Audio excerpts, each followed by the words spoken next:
The Prince of Kampala. A Machiavellian Analysis. Introduction. History is written by those who understand the overflow. The moment a system reaches its breaking point, and architects take command. In the 1970s, Kampala became a masterclass experiment in total control.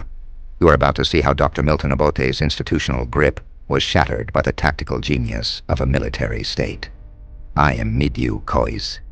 Today, we dismantle the machine. Part 1. The Architecture of Displacement. The 1970s were a time of violent displacement. Overflow is the point where an administrative state, like Obote's, loses the ability to contain the forces it unleashed. Obote, the architect, viewed power through the lens of policy. He believed power was contained within the paper walls of law. This was his fatal flaw. He failed to secure the barracks. Obote's regime maintained the appearance of order, while the foundation, the military, quietly shifted allegiance. Part 2. The Architect and the Storm. Idi Amin did not represent a new ideology. He represented the overflow. He understood the terrain of the barracks better than any administrator. When he orchestrated the 1971 coup, he applied Sun Tzu's principle. Attack the weak points. Avoid the strong. He knew Obote's weakest point was his distance from the men who held the guns. The Kampala breach was not a debate. It was a redistribution of fear.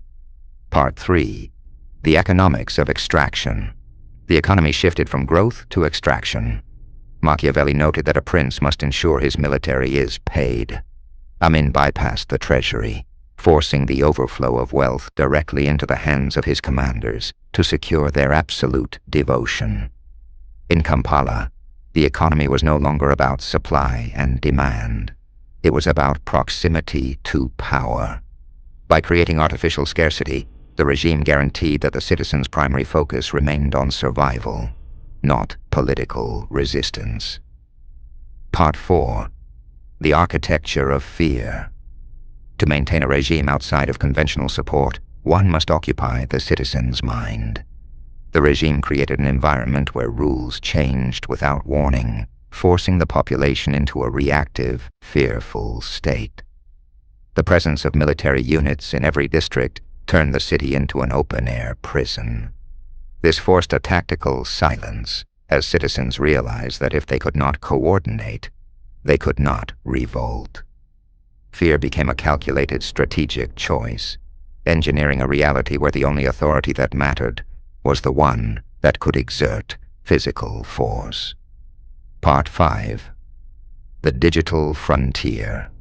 The lessons of Sun Tzu and Machiavelli have migrated to the digital domain. Today, the overflow happens in the feeds of billions.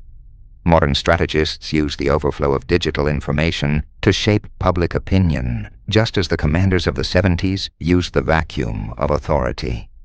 The tools have changed, but the tactics remain identical. History is a ladder. You are either the one building the structure or the one identifying when it will break. I am Midu Kayz. My mission is to reveal the mechanics of influence, power, and strategy. History is the manual for our future. Do not be a passive observer. Understand it, master it, and command it. Stay tactical, stay sharp,